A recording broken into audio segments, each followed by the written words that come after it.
Au-delà.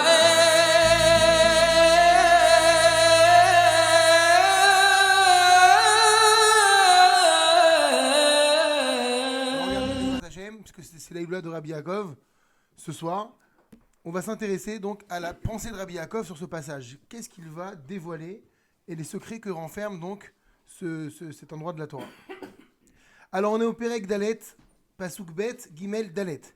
Vayomer Elav Hashem. Hashem dit à Moshe. Donc qu'est-ce qui s'est passé juste avant? Hashem envoie Moshe en mission pour libérer le peuple, pour lui faire savoir que ça y est, maintenant est venu le temps de la délivrance. Et Moshe va soulever l'hypothèse, plus qu'une hypothèse même, il a presque la conviction qu'il ne sera pas cru. Vehen lo yaminoli, velo ishmeu bekoli. Ils ne me croiront pas, ils n'entendront même pas ma voix. À cela, donc Hachem dit maintenant, Mazeb yadecha, qu'est-ce que c'est dans ta main? Vayomer maté, il a répondu, c'est un bâton. Vayomer ashlichi wartza, alors il lui a dit, jette-le à terre. Vayashlichi wartza, il a jeté à terre. Vaïle nachash, et il est devenu un serpent. Vayanos Moshe mipanav, et à cet instant, Moshe a fui devant ce serpent. Vayomer Hashem el Moshe, Dieu dit à Moshe, shlach yadecha, tends ta main. Ve'echos biznavo, et saisis-le par sa queue. Vaishlach yado vayachazekbo, il a tendu sa main, vayachazekbo, il s'en est saisi. Vaïl emate bechapo, et il est devenu dans sa main, bechapo dans sa paume, un bâton. Alors qu'est-ce qu'on doit comprendre de ce passage qui est, comme on l'a dit tout à l'heure, assez mystérieux, un tour de magie fabuleux? Qu'est-ce que ça cache? Regardez ce que dit Rabbi Yaakov. Efshar lirmoz, il est possible de trouver une allusion. Deine keshamar akadosh baruch hu lelech bishlichoto livnei Israël. Voilà que lorsque Dieu a dit à Moshe de partir en mission pour les Bnei Israël, donc d'aller leur annoncer que ça y est, c'est terminé, Amarlo Moshe, Moshe lui a dit, Vehen lo yaminuli. Assurément, Vehen, c'est-à-dire, c'est parce que certains traduisent par s'ils ne me croient pas, c'est pas une supposition. Vehen, c'est certes. En lo yaminuli, ils ne me croiront pas. Velo ishmu bekoli, ils n'écouteront pas ma voix. Alors, Ba akadosh baruchu leorotlo. De Israël ma'aminim bene ma'aminim. Hachem est venu lui enseigner, lui apprendre qu'Israël ma'aminim bene ma'aminim. Comment vous traduisez? Réfléchissez avant de donner la traduction. Des convaincus Voilà. de la l'existence de Voilà. Fils de convaincu. Chazak. Ah, c'est beau. Enfin, c'est notre héritage de... La Emouna, c'est ça. Alors donc c'est quoi la Emouna? On a dit. La Emouna, c'est avoir la conviction. On a dit qu'est-ce qu'il disait le Ravadjaj? C'est avoir la conviction qu'Hachem il a créé le monde et qu'il veille sur moi. Parce que beaucoup. On a dit effectivement, c'est bien. On a dit la Emouna et le Bitachon, c'est pareil. Sauf que la Emouna, c'est la théorie. Quand tout va bien, j'ai la Emouna. Je suis convaincu que Hachem il fait tout, c'est pour mon bien. Et le Bitachon, c'est l'exercice de la Emouna. C'est la situation, c'est la pratique. Maintenant, je suis devant le fait accompli, devant une épreuve, devant une difficulté. Et là, si véritablement je suis convaincu qu'Hachem, ce qui vient de se passer maintenant, c'est pour moi, là, ça s'appelle plus la Emouna, ça s'appelle du Bitachon. Donc, qu'est-ce qu'il nous dit ici, Rabbi Yaakov? Des Israël, ma'aminim, bene ma'aminim. Que les enfants d'Israël, ils sont des gens qui ont la Emouna, descendants de gens eux-mêmes qui ont la Emouna. Mishum dehem zera kodesh. Pourquoi? Parce qu'ils proviennent d'un zera kodesh. D'une ascendance, ici zera, c'est d'une semence qui est kodesh. Alors regardez le binat achotam. Kuf rafé. Ça veut dire quoi? Ils sont zera kodesh. La reine, c'est pourquoi Nikraim ma'aminim bene ma'aminim. C'est la raison pour laquelle ils sont appelés des ma'aminim, enfants de ma'aminim, Shem Zera Kodesh, parce qu'ils proviennent d'un Zera qui sont ceux de Bene Avraham, Yitzhak et Yaakov, parce qu'ils sont les enfants d'Avraham, d'Yitzhak et Yaakov, et c'est ça maintenant le Chidush, Vea Emuna Yerusha Lahem Mikoach Avot. Et la Emuna, elle leur a été transmise en héritage par le Koach des patriarches. C'est-à-dire qu'en réalité, c'est ce qu'on apprend là, c'est fabuleux. C'est qu'un juif, on va voir, quoi qu'il arrive, il est ma'amin. Pourquoi? Parce que c'est un héritage qu'on a reçu depuis Abraham, Yitzhak et Yaakov et qui se transmet de père en fils ou de mère en fille, en tout cas de génération en génération, l'émouna se transmet. Et donc, c'est pourquoi pour Hachem, c'est inconcevable que Moshe puisse avoir ce doute. Comment Emlo Yaminouli. Ils vont pas avoir l'émouna que je viens de ta part. Mais qu'est-ce qu'il lui dit Hachem? Mais tu rigoles? Ils sont maminim, bénéma minim.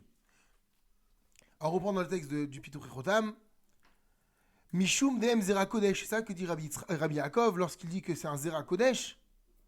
Alors maintenant, effectivement, Hachem comprend un peu la réaction de Moshe. Pourquoi? Regardez. Uma Shenirim Bemitzraim Keshaoref.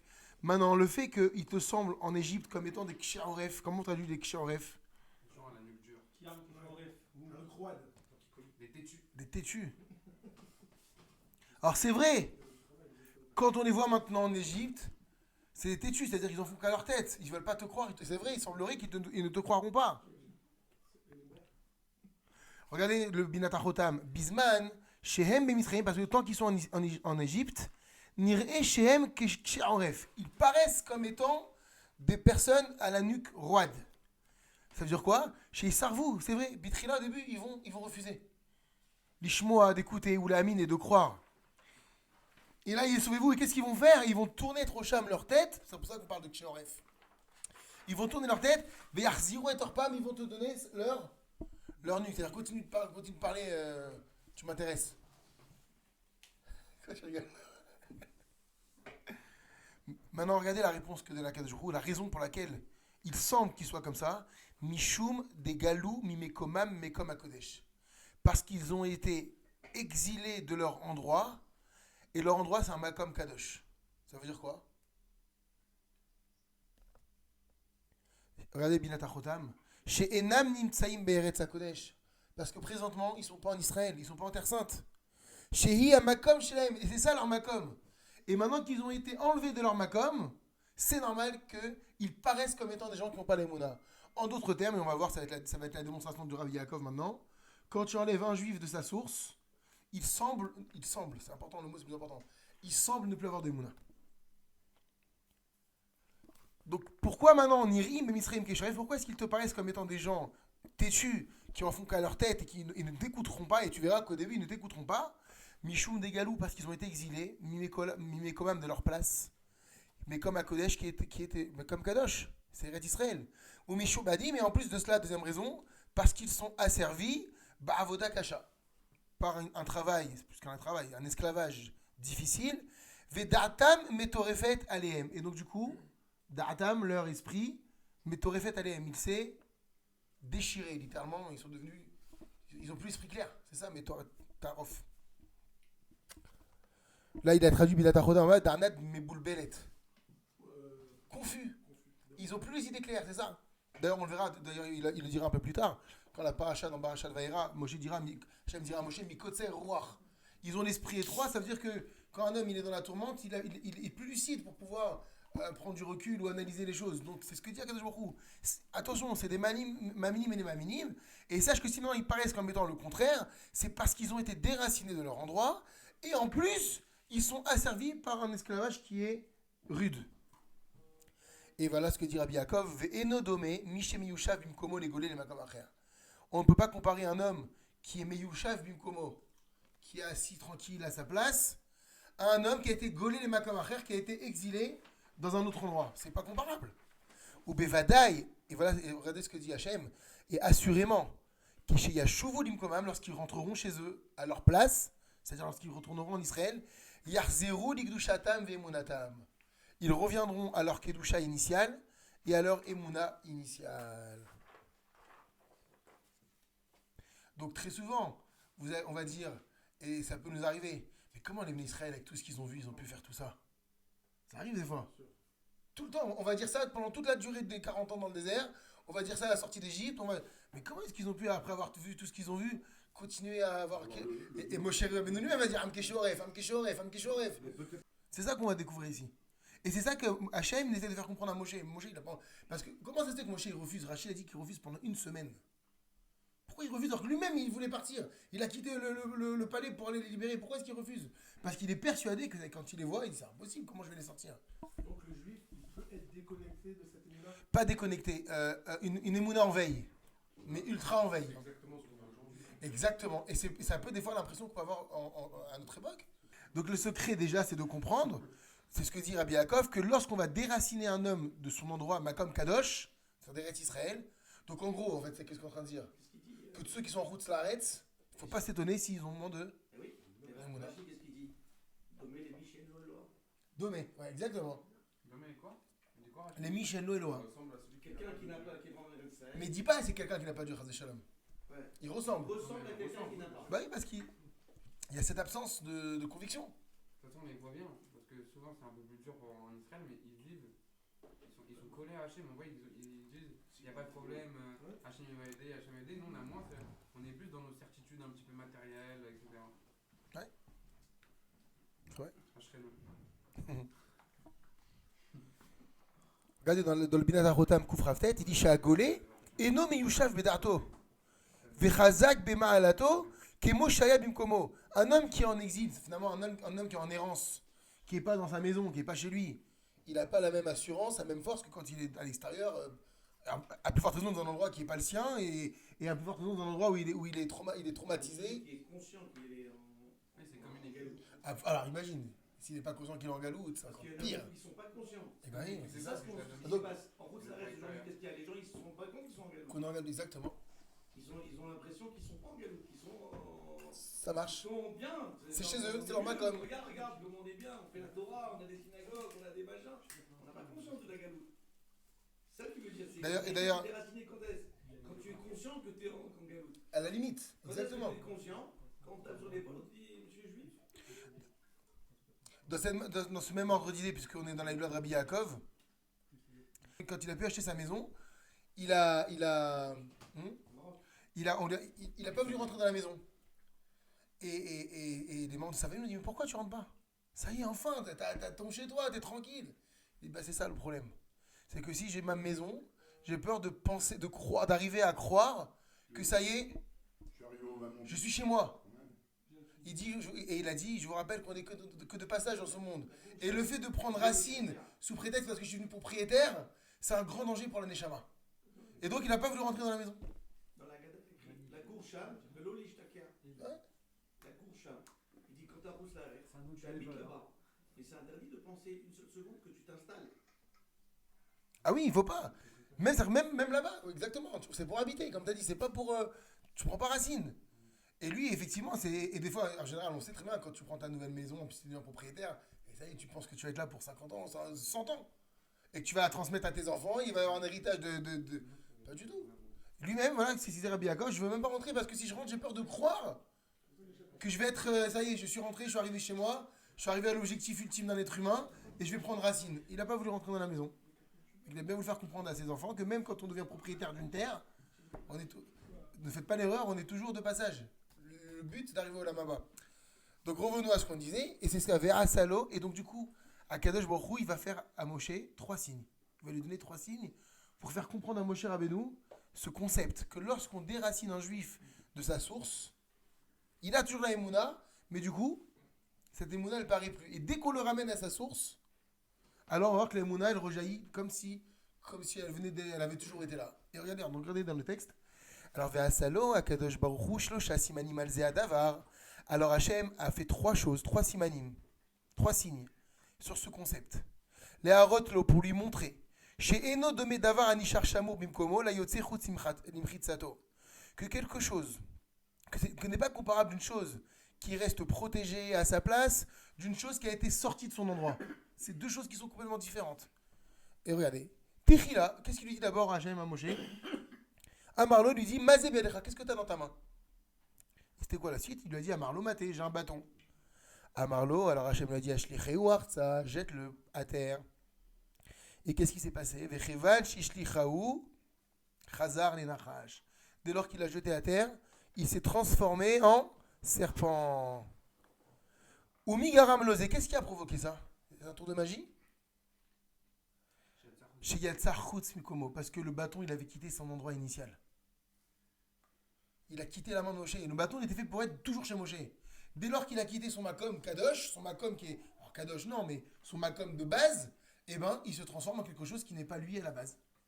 Et c'est pourquoi, alors, ça va être très intéressant comment il va montrer ici le Rav. Acharkar, donc au Migaram Losé, qu'est-ce qui a provoqué donc la transformation de ce bâton? C'est pas qu'il y a une formule magique ou quelque chose d'extraordinaire.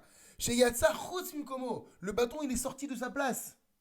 Et donc du coup, il a changé d'état et il est devenu, donc voir le message qu'Hachem va vouloir donner ici, évidemment il y a d'autres messages à ce serpent. Et il est devenu donc un serpent. Acharkar, à la suite de cela, que se passe-t-il? Amarlo Achaziro, il a dit reprends-le. Et voilà, effectivement, Vechevan chez Echeziro, et dès lors qu'il l'a récupéré, Chazar le Shorcho Arishon, le bâton il est redevenu à son état d'origine, il est redevenu un bâton. Pourquoi? Parce qu'il a retrouvé son makom. Acharkar, après cela, Amarlo chez Yavi Yadoberiko. Qu'est-ce qu'il lui demande Hachem? Il lui dit d'entrer sa main dans son sein, à l'intérieur. Ushmirat Ayad Ikeshetie Barek. Et quand est-ce que la main elle est préservée? C'est lorsqu'elle est en lui, dans son sein. Urshiotsia, et lorsqu'il l'a sortie, qu'est-ce qui s'est passé? Chutzlachek à l'extérieur. Nitztara, elle est devenue lépreuse.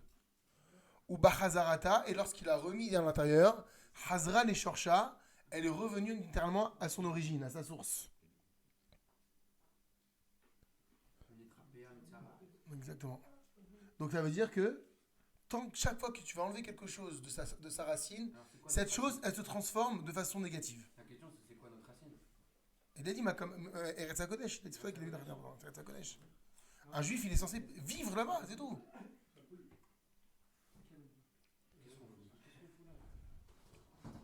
C'est quoi le triptyque?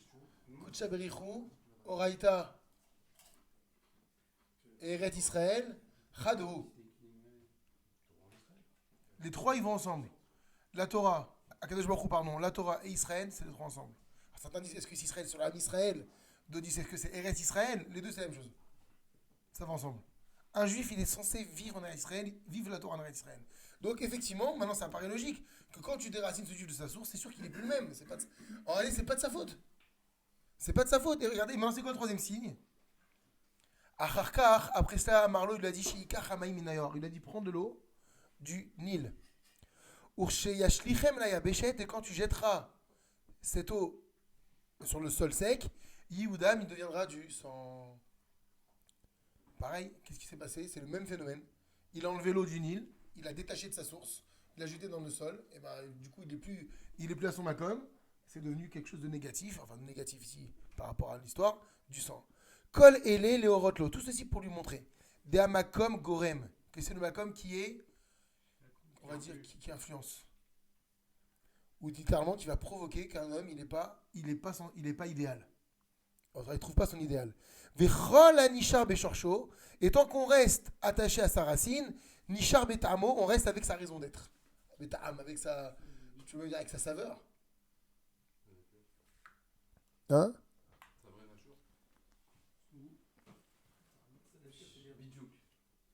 Donc qu'est-ce qu'il dit? Regardez la Vidachotam. Altit palais, donc arrête de t'émerveiller, il dit à Moshe. Ne t'étonne pas, les Goula, en te disant, mais comment est-ce qu'ils peuvent être dignes de la Géoula? C'est ce qu'il dit Moshe, ils ne sont pas dignes, mais tu rigoles. C'est pas leur faute. Ve'ayotse mishorcho mishtane. Et quelqu'un qui sort de sa racine, mishtane, il change. Ve'lachen, c'est pourquoi Alo, il lui a montré. Ve'amarlo, il lui a dit, altitma al bene Israël. Ne sois pas étonné de l'attitude des enfants d'Israël. À savoir qu'ils ne sont pas prêts à sortir. Que bien que tu les vois maintenant comme étant des gens têtus, durs, finalement récalcitrants, c'est ça, Garam laemze si bat yetziat mimkomam. Ce qui a provoqué cet état de fait, cette raison, c'est le yetziatam mimkomam, c'est de les avoir sortis de leur makom. VM Arshav, et ils sont maintenant, comme là, il avait bien dit à Abraham, Be'eretz Lolahem, depuis le début, Hachem il avait dit à Abraham, ils seront dans une terre qui n'est pas la leur. Pourquoi est-ce qu'il a précisé ça? Le fait qu'on se retrouve en Égypte, on savait très bien que c'était une terre qui n'était pas la nôtre. Parce qu'il précisait, c'est Be'eretz Lolahem, et donc tout ce qui va se passer par la suite, c'est parce que c'est Be'eretz Lolahem. C'est une terre qui n'est pas la leur. Ils sont Bekom Toum'a, dans un makom de Toum'a. Et là, cette phrase, elle est forte. Parce que c'est un makom de Toum'a. Donc maintenant, tu es en train de réprimander quelqu'un parce qu'il agit mal. Mais pourquoi il agit mal? Parce qu'il a un comme de Thomas. C'est pas de sa faute. Qu'est-ce que ça sous-entend, Julien, finalement? Youssef, Razak, Ochaba.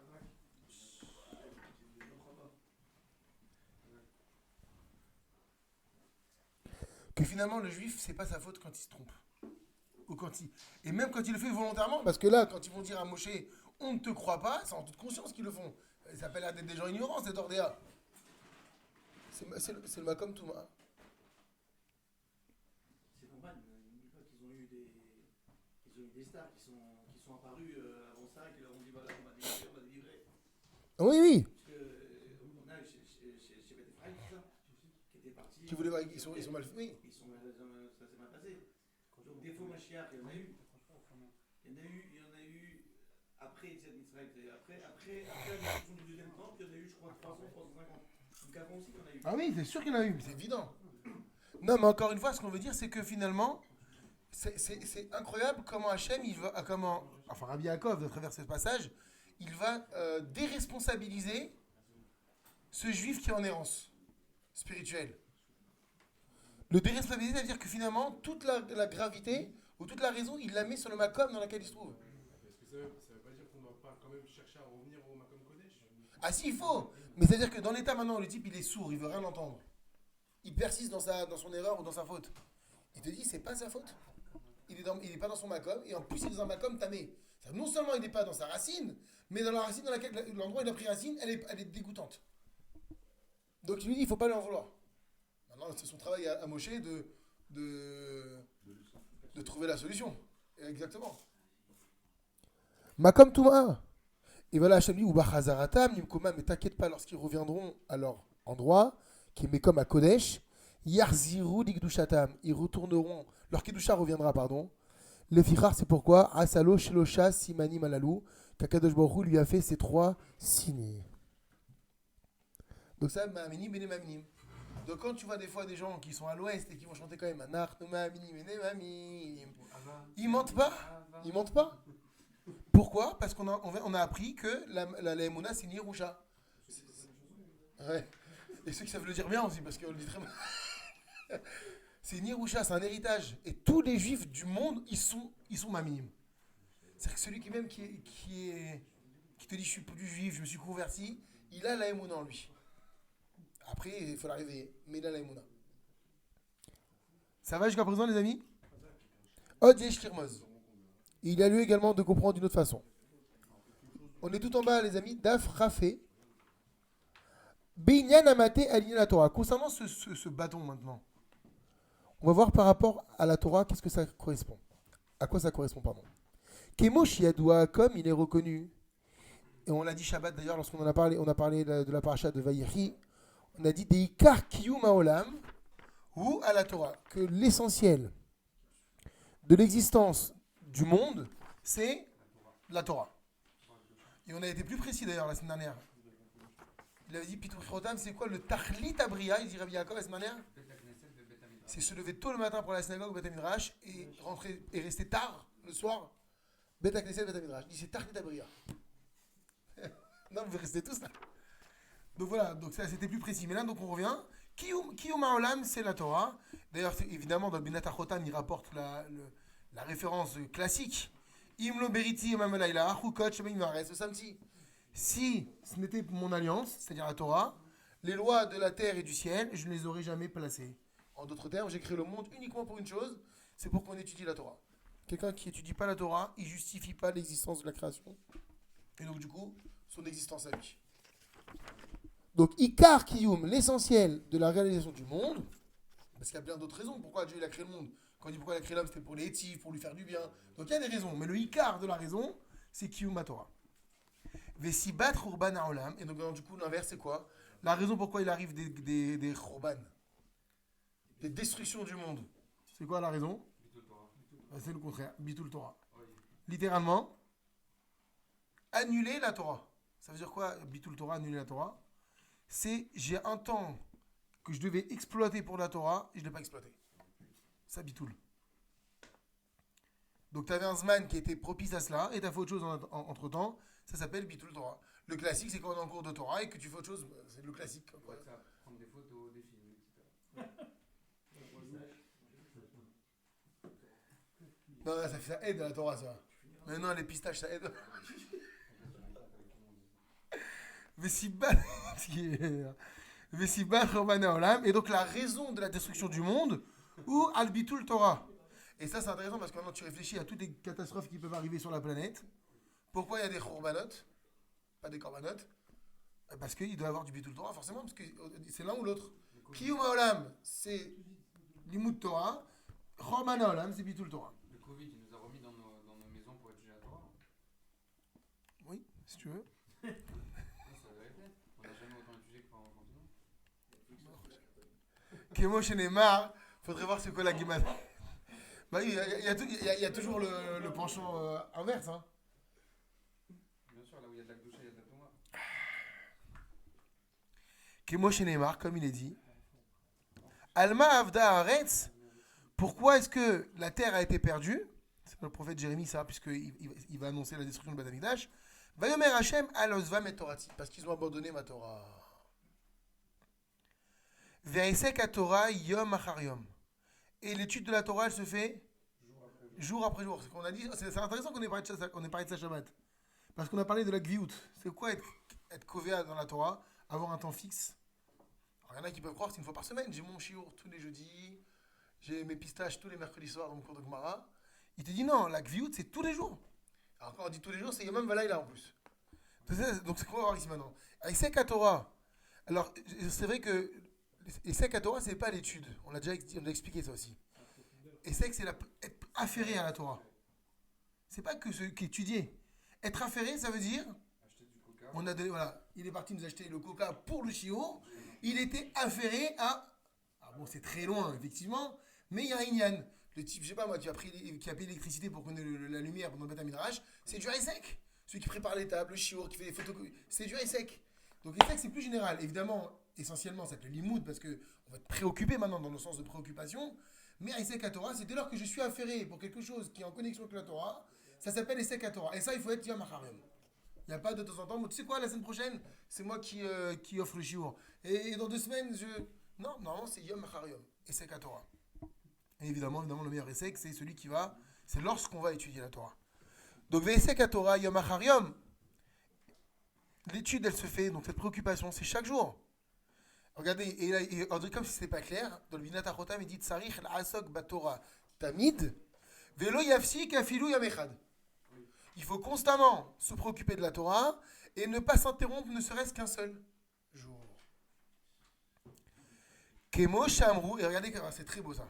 Kemo Shamrou, comme le Nocharim l'ont dit dans Sifri, Im Tazvin Yom Yomaim et Sveka. Ça se trouve dans quoi ça? Page Ravav.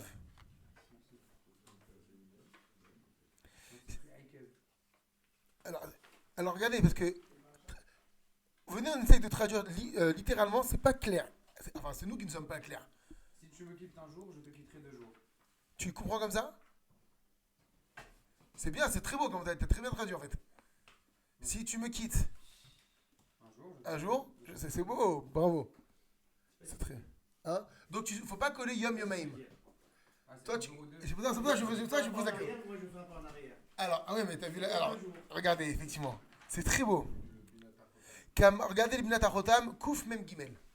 Kama shitrachek min Torah, a Torah mitracheket minu. Proportionnellement à ce que toi tu vas prendre comme distance, la Torah va prendre comme distance. C'est ça le Kama. Combien tu vas t'éloigner, la Torah va s'éloigner, littéralement. Mais par contre, dans l'autre sens, dans l'autre mais dans l'autre Qu'est-ce sens, qui est mieux? C'est mieux ça que ce qu'il a dit tout à l'heure. c'est la même chose. Toi tu as dit, Il a dit le double. Si je me rapproche d'un, 2 jours. si tu m'as donné un jour, je t'abonne à 2 jours. Oui, ça ferait 3 jours du coup. Mais non, ça fait le double, c'est tout. Mais lui, le Kouf Mem Gimel, le Binat HaChotam, il n'est pas d'accord avec la traduction littérale. Alors, comment il va traduire?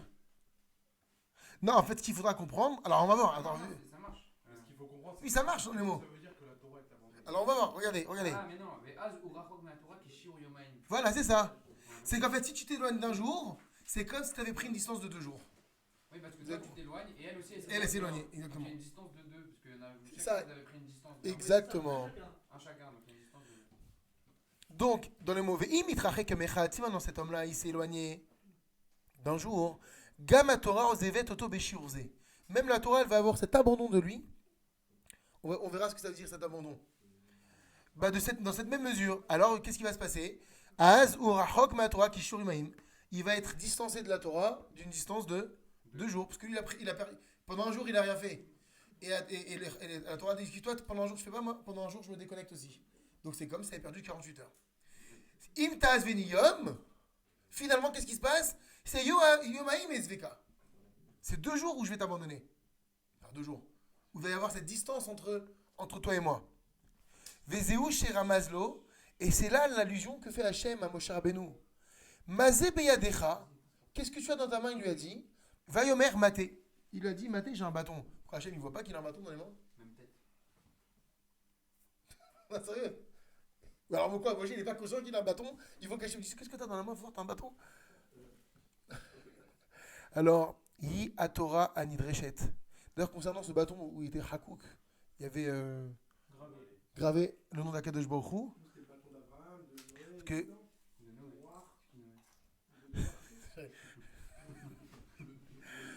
dans le Enachotam, on l'a pas lu parce que c'était le deuxième commentaire en bas, il dit même un juif, lorsqu'il est très proche d'Akadosh Baruch Hu, lorsqu'il se défait de son makom, il peut devenir un serpent. Il dit la preuve, c'est le bâton, où était gravé dessus le nom d'Akadosh Baruch Hu. Et pourtant, dès qu'il a quitté Moshe Rabbeinu, il est devenu un serpent. Donc de là, le danger de se déraciner de son makom kadosh. Et en réalité, maintenant tu fais des connexions, quand il dit Rabbi Yaakov que l'essentiel, le Tachlit Abriya d'un juif, c'est de rester dans Bet HaKnesset et de rester dans Bet HaMidrash, parce que c'est le Makom Kadosh d'aujourd'hui. On va dire en solution de remplacement ou d'attente de Eretz Israël. Après, chaque juif peut revenir comme le bâton. Hein? Vu que le bâton, il est devenu serpent, entre le serpent, il est devenu bâton. Parce qu'il est revenu à sa source, c'est ça qu'on a dit. Chaque juif peut revenir. Ah oui, bah c'est ça l'enseignement. C'est que quel que soit le juif, dès qu'il retourne à sa source, il redevient Mamine concrètement. Donc maintenant, qu'est-ce qu'il dit? Vezeu cher Hamas, c'est ce qu'Akadosh Baruch Hu a mis en allusion. Mazé biadecha, qu'est-ce que tu as dans ta main? Vayomer maté, c'est un bâton. De quoi il s'agit-il? Iha Torah, il s'agit de la Torah. Ani dreshet al mem tet panim tamé, va al mem tet panim taor. Hein? C'est pour ça que c'est maté. Parce que la Torah, elle est ni dreshet, elle peut s'expliquer. Regardez comment il dit bien aussi là-bas. Les chol din batora, yesh même peut-être ta'amim l'archir ou le ta'er, ou même peut-être ta'amim l'ifsol ou le tamé. Parce que dans chaque loi de la Torah, il y a toujours 49 façons ou possibilités de rendre apte une chose, cachère, et pure une chose, et il y a aussi 49 façons de la rendre aussi, à l'inverse, impure et invalide. C'est pour ça qu'on parle de 49 moyens de comprendre la Torah. C'était Rabbi Meir, effectivement. Et c'est pour ça que la halakha n'est pas comme Rabbi Meir. Il y avait lui et son élève, comment il s'appelait? Je me rappelle plus, il avait un bizarre. Non, c'est pour ça que Rabbi Meir, la halakha n'est jamais comme lui. Parce qu'il était capable de sortir 49 raisons cachères et 49 raisons pas cachères. Et donc, du coup, humainement parlant, il a un autre niveau. Donc, c'est pas possible d'aller selon lui. C'est qui déjà notre élève? T'as raison. Je me rappelle son élève, je me rappelle plus, il avait un nom bizarre. Veramazlo d'amaté. Et c'est ce qui va lui mettre en allusion dans le maté. Puisque maté, il y a l'unité de même tête dedans, 49. Shehi à Torah. Il s'agit de la Torah. Ça veut dire quoi cette Torah? Tzricha shetie shmura. Cette Torah, elle doit être shmura. Comment vous traduisez shmura? Préservé. Ouais. Ouais. Préservée, surveillée, protégée. Elle doit être protégée biyad haosek, à la main, aux mains de celui qui l'étudie, la hagodba, afin qu'elle soit méditée, yomam valaila, et le jour et la nuit. Pour reprendre un exemple qui ferait plaisir à notre ami Yitzhak, c'est comme si tu dis à ta femme, exact, c'est comme si tu dis à ta femme, tu sais quoi, je te donnerai de l'amour et de la considération un jour sur 2, ou que la journée, ou que la nuit. Hein? Et tu lui dis pas quel jour en plus. Mais t'inquiète pas. De façon fixe, je serai là le Shabbat. C'est exactement pareil ce qu'on fait. Dans le meilleur des cas, on étudie, on va dire une fois par semaine, j'ai mon cours, etc. C'est pas possible, parce qu'on avait vu dans les cours précédents que la Torah c'est Isha, c'est elle, la femme. Maintenant, si c'est main. Qu'est-ce qu'on vient de dire? Que la Torah, finalement, elle doit constamment être préservée entre tes mains. Ça veut dire qu'il faut toujours t'imaginer avec un Sefer Torah dans les mains pendant 24 heures sur 24. comment tu le gardes le Sefer Torah? Comme ça, tu ne le lâches pas. C'est ça, Shmura. La Torah doit être Shmura biyad ha'osek, aux mains de celui qui l'étudie, Yomam Valaila, 24 heures sur 24, jour et nuit.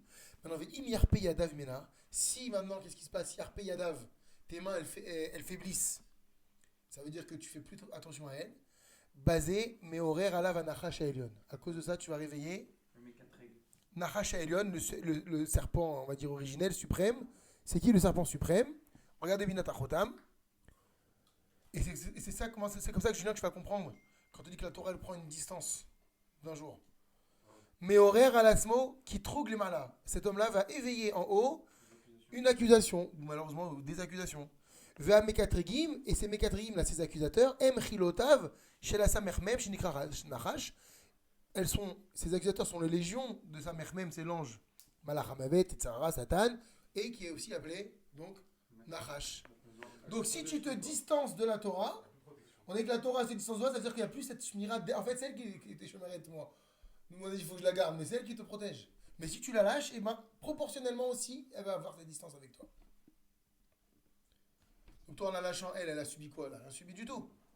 Elle reste la Torah, parfaite, précieuse, tout ce que tu veux. Mais, de son côté, elle, il n'y a plus cette shmira. Et du coup, s'il n'y a plus cette shmira, ben, le temps que tu l'as lâché, il va avoir ces kitrougim sur toi constamment. C'est ça la distance dont on parlait tout à l'heure. Va yomer elav. Alors Hachem. Ah, pardon, j'ai sauté. Alors, Vezéou Shamarlo, c'est ce qu'Akadosh Baruch Hu va dire à Moshe. Ashlichi ou Artsa, jette ce bâton à terre. Va yashlichi ou Artsa, il l'a fait. Va il nachash, et il est devenu un serpent. Ramazlo, il lui a mis en allusion ici. Chez Yazov à Torah, que lorsqu'un homme il abandonne la Torah, Veyarpe Yadav Imena, et que ses mains faiblissent devant elle. Choseret les nachash, elle devient, c'est terrible de dire ça. Elle se transforme en serpent, cette Torah. C'est pour ça qu'on dit c'est un Esh.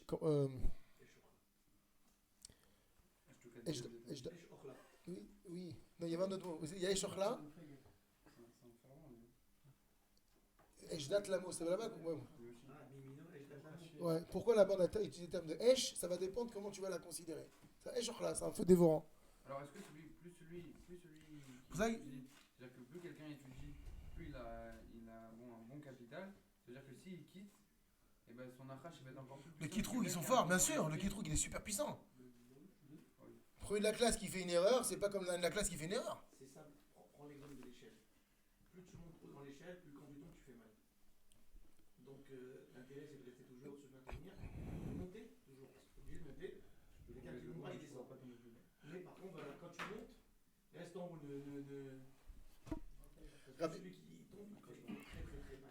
Rabbi Rachamim Zechatek Livrocha, il disait que pourquoi dans Shlomo Amelech, dans Shir Hashirim, la Torah elle est comparée à un rosier. Keshoshana ben achochim, elle est comme une rose parmi les épines. Et le Ravajaj il disait, parce que la Torah, quand tu rentres dedans, c'est un kiff. C'est un bonheur. Ah, tu kiffes. Par contre, quand tu t'en ressors, ça devient problématique. Il dit, ben c'est pareil. Prends un bouquet de roses, rentre ta main à l'intérieur, elle rentre très facilement à la main. Maintenant, ressors ta main, tu vas voir toutes les épines qui vont t'arracher la peau. Et c'est pour ça que Shlomo Melech, il a comparé la Torah. C'est exactement le même Inyan. Quand t'es chamour la Torah, c'est un bonheur, ça sent bon, t'es dans les roses, là, tu kiffes. Dès que tu retires la main, tu te griffes. Pourtant, tu dis la rose, mais une rose, c'est extraordinaire, il y a des épines dans la rose. Mais les épines, elles n'existent que quand toi, tu as décidé de retirer ta main, disait le Rav. Donc, c'est ça qu'on voit. Donc, qu'est-ce qui se passe? Et donc, du coup, elle est assimilée à un nachash, finalement, parce que le nachash, c'est quoi sa force? Il pique. Pourtant, la Torah, elle n'est pas censée piquer, mais si c'est toi qui l'as rejeté, cette Torah, bah, il y a une loi qui fait que Hachem, il a créé le monde pour la Torah. S'il n'y a plus de Torah, eh ben, il n'y a plus de monde. Tu te piques. Et Arvayomer Elav, il lui a dit, donc, pardon, Choseret et Nachash, elle devient un serpent, on met Katreget à lave. Et littéralement, c'est comme si c'est elle qui l'accusait. Vayomer Elav. Alors il a dit Shlach Yadcha, tends ta main, Vechos Biznavo, et saisis ce serpent, Biznavo par sa queue. Macha Marlo Biznavo. Pourquoi est-ce qu'il a dit par Biznavo? Il n'a qu'à dire, quel que soit l'endroit par lequel il va prendre le serpent, ça aurait marché du coup, puisque tu me dis, l'idée c'est de ramener la Torah. C'est quoi le Biznavo? L'Irmozlo, c'est pour faire allusion. Dei Madame Azavet Torah, que si un homme a abandonné la Torah, Vegavar à la vitro, et que son Yetzara il a emporté contre lui, Alors qu'est-ce qu'il doit faire cet homme-là? Tu dis, mais attends, lui, il est dans la boue la plus totale, il est tout noir, il est tout sale, il a tout fait, c'est un rachat. Qu'est-ce qu'il fait ce bonhomme alors? Alors regarde ce qu'il dit. Yatril qu'il commence, les roses afilu bimat minatora, qui commence à prendre un petit peu de la Torah. Ça veut dire quoi un petit peu? Il dit dans un coup même près de ça, le zanav. La queue c'est quoi? C'est le bout. C'est pas le serpent, c'est la partie la plus basse du serpent. Alors ça veut dire quoi prendre-le par la queue cette Torah? Ça recommence doucement, goûte un petit bout. Et tu vois que la connexion va se refaire. Et c'est ce qui s'est passé. Biznavo. Par sa queue. Bon, la question en fait implicite de Rabbi Yaakov, c'est pourquoi il n'a pas dit reprends le serpent? Pourquoi il fallait qu'il le prenne par la queue? Pour lui prouver que même si tu as abandonné la Torah et ça y est, et en plus il dit non seulement tu l'as abandonné, mais il a dit quoi? Gavar à la vitzro. Ça y est, son Yetzara, il est gouvert sur lui. Il est soumis à son Yetzara. Il y a tri les roses qu'il commence à le saisir. Afilou bim'at minatora. Même ne serait-ce qu'un petit peu de Torah. D'accord, je ne vais pas faire Shabbat pendant les 25 heures. Bah fais 1 heure. C'est ça le zanav. Et qu'est-ce qui va se passer? Regardez Rabbi Yaakov. Ou minamerat yavo le'amroubé. Que dès qu'on a fait un petit peu, viendra le moment où tu feras beaucoup.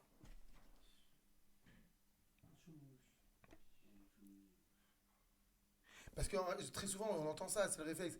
Mais non, monsieur le rabbin, ce que j'entends, j'ai plus l'âge, j'ai jamais été dans la Torah, moi, c'est pas, Dieu il me pardonne. Mais c'est pas ça le cas, au contraire. Quel que soit le yetzer qui a été gouvert sur toi, si tu commences un petit peu, c'est ça le symbole de la queue, c'est de cette petite partie, tu verras que tu... Mais c'est ce qui s'est passé, le serpent il est redevenu un bâton entier dans sa main, avec le nom gravé d'Hachem dedans.